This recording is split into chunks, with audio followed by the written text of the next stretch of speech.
ngajar tuh Rocky Gerung, dia bilang. Tiap hari begitu terus, dia bilang. Nggak ada habis-habisnya di podcast terus, hantam kita terus. Sekitar bulan Juni tahun lalu itu saya bilang sama Jumur, Jum, lu atur gua mau ketemu Dasku. Akhirnya saya diatur sama Jumur ketemu Dasku. Dasku itu teman di Jumur waktu kecil. Dia sama-sama di komplek Bapindo. Kenapa? Karena saya mau berdialog dengan Prabowo. Bukan mau berdialog dengan Dasku saja, tapi dengan Prabowo. Karena saya meyakini bahwa Prabowo ini bukan Jokowi.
Bismillahirrahmanirrahim. Assalamualaikum warahmatullahi wabarakatuh.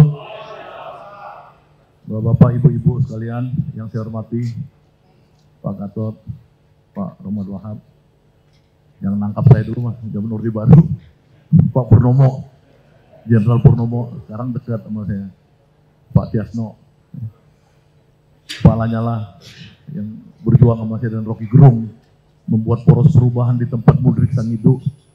Al-Fatihah untuk Mudrik Sangido.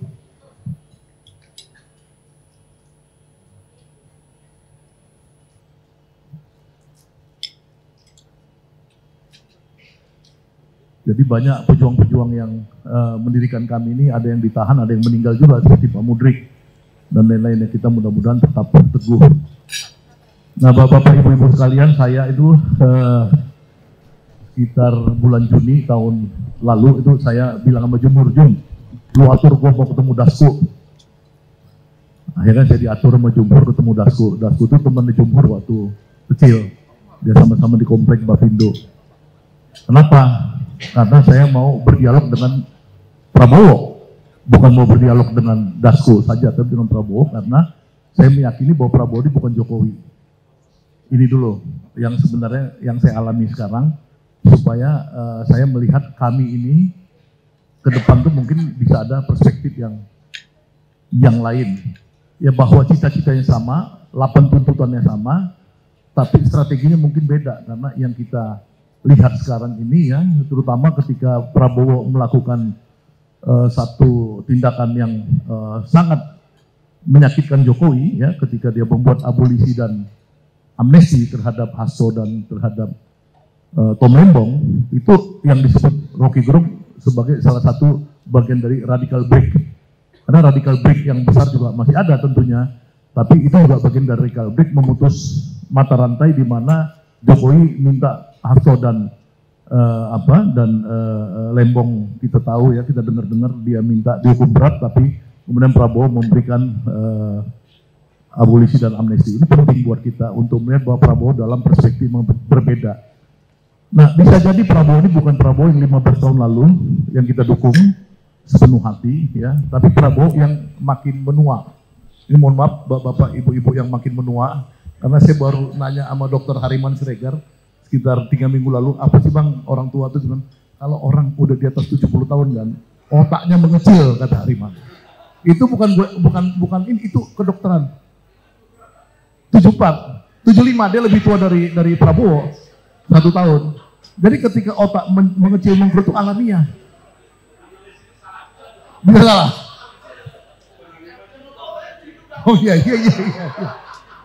Nah, tapi ketika otak mengecil itu, katanya orang menjadi sedikit penakut. Jadi kalau 15 tahun lalu, bayangan saya, ketika perundingan Indonesia-Amerika, Ya Prabowo itu pasti akan melawan Donald Trump. Kita dikasih 19% lawan 0%. Tapi ini mungkin sekarang karena dia makin menua, ya dia juga sedikit agak penakut. Nah problemnya, tapi apakah orang yang sedikit agak penakut ini tidak perlu kita bela bersama-sama dia untuk menyingkirkan oligarki-oligarki itu? Karena tanda-tanda dia menyingkirkan oligarki itu ada, misalkan Reja Khalid yang nggak pernah disentuh jadi kabur ke luar negeri jadi pesakitan, ya kemudian kasus yang besar-besar juga dihukum berat. Jadi kalau teman saya yang ahli Jawa kemarin cerita sama saya, waktu saya di rumah Profesor Sri di Suarsono, dibahaslah tentang bagaimana Prabowo dalam wayang Jawa. Ternyata dia itu bukan Romo, dia Hanuman Obong katanya. Dia kerjanya memang buat ngaco aja semua, ya kan? Nah memang semua dikacau-kacauin sama Prabowo. Sekarang isunya itu kemarin BCA mau diambil 50% sahamnya, coba. Ya bapak-bapak ibu-ibu lihat kan berita terbaru itu PKB meminta kepada Prabowo untuk mengambil alih kekayaan BCA 50% sahamnya. Nah ini kan semua bakal ada kekacauan ke depan. Nah kita bersama Prabowo membuat kekacauan ini. Asik kan kami kan? Harapan saya ke depan kalau bisa supaya menata ulang lagi. Nah jadi kita ini usul saya karena saya ikut mendirikan kami dengan risiko di penjara dan lain-lain. Saya melihat bahwa di sini sumber daripada orang-orang benar yang bisa menyelamatkan bangsa ini. Ya, jadi koalisi aksi menyelamatkan Indonesia itu benar, orangnya ada di sini semua. Nah problemnya strateginya gimana? Ya, kan di sini banyak yang punya interaksi interseksi dengan Prabowo. Ya, dalam berapa kali pertemuan kecil yang kemudian sampai ke kuping saya, misalkan Prabowo bersama wartawan, Prabowo bersama 80 orang presidential fellowship apa segala. Prabowo menggerutu gini, kurang ajar tuh Rocky Gerung, dia bilang. Tiap hari begitu terus dia bilang. Nggak ada habis-habisnya di podcast terus, hantam kita terus. Kata Prabowo tentang Rocky Gerung. Gua bilang, Prabowo maksudnya apa tuh Rok? Ya rindu sama gua. Kata Rocky, ya kan bener. Ya kan bener. Saya waktu mau ke Kompas TV, kemarin ada yang telepon saya. Ya nggak saya sebut namanya lah. Bang Presiden minta abang agak-agak turun bang, jangan gasnya terlalu kenceng. Nyikat Jokowi gitu loh. Jadi artinya kita ini yang dilihat Prabowo insya Allah melihat kita semua. Yakin saya. Ya, hampir semua podcast yang ada Repri Harun, yang ada Edi Junedi apa semua ini dilihat sama Prabowo. Artinya kita meskipun kita berseberangan sama Prabowo atau belum merapat, kita tuh punya punya kemampuan untuk memberikan sesuatu, memberikan pendapat, memberikan influence. Jadi mudah-mudahan insya Allah kalau kita bersatu dengan pikiran, tulisan dan lain-lain ini, cita-citanya kami menyelamatkan Indonesia, menghancurkan oligarki dan lain, bisa kita titipkan kepada Presiden untuk dia lebih berani, ya walaupun udah mengecil otaknya, tapi kita kipas terus supaya makin berani, supaya apa? Supaya dia bisa melawan seluruh oligarki dan peninggalan masa lalu itu terjadi. Ada info dari teman saya, teman jauh lah itu, dia bilang Luhut udah 3 bulan minta waktu ketemu, nggak dikasih sampai sekarang. Sama Prabowo, artinya kan rejim Luhutnya udah hilang. Ini kan alhamdulillah juga buat kita. Itu aja mungkin dari saya. Terima kasih. Wassalamualaikum warahmatullahi wabarakatuh.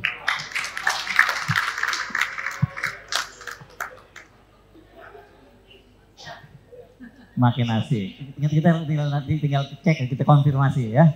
Oke. Sekarang kita panggil salah satu juga.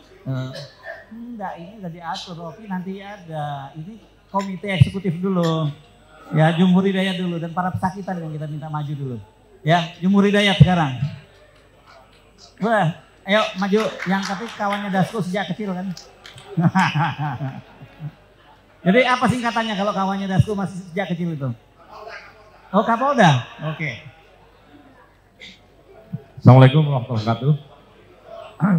Saya rasa suasana kebatinan ideologi politik Prabowo Subianto sama dengan Pak Gatot, kita itu sama.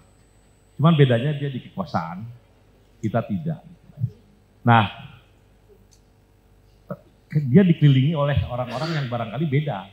Dengan Prabowo sendiri beda, dengan kita juga beda. Nah ini seninya di situ. Karena itu saya setuju kalau ide-ide kami itu memang dicangkokkan juga ke kekuasaan. Caranya gimana kita nggak tahu.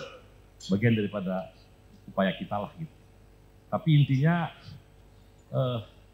suasana kita beda banget antara zaman Presiden Jokowi dengan Presiden sekarang. Dan beberapa potensi itu berubah juga udah kelihatan. Tinggal kita lebih kencangin lagi supaya perubahan. Tapi kita juga harus ingat begini, Pak Saididu, kita tuh tidak melakukan revolusi. Ini buat teman-teman yang kadang-kadang ini ya, pergantian kekuasaan kemarin tuh melalui demokrasi, walaupun banyak cacatnya, tapi bukan revolusi. Nah kadang-kadang ketika itu terjadi, kita pengen perubahan tuh buru-buru. Saya rasa itu jadi nggak nyambung antara fakta yang sedang berjalan dengan ide-ide perubahan yang kita harapin. Kita pengennya berubah. Tapi orang menangnya lewat jalur seperti itu, dengan jalur kompromi, dengan orang-orang yang masih terbawa gitu. Nah kalau mau revolusi ya, mari kita duduk lagi gitu. Kita duduk lagi, barangkali jangan-jangan memang perlu itu gitu. Tapi mudah-mudahan ya kita bisa tidak perlu berdarah-darah lah kira-kira. Karena udah darah-darah saya udah kebanyakan gak enak juga. Terima kasih. Billahi bismillahirrahmanirrahim. Wassalamualaikum warahmatullahi wabarakatuh.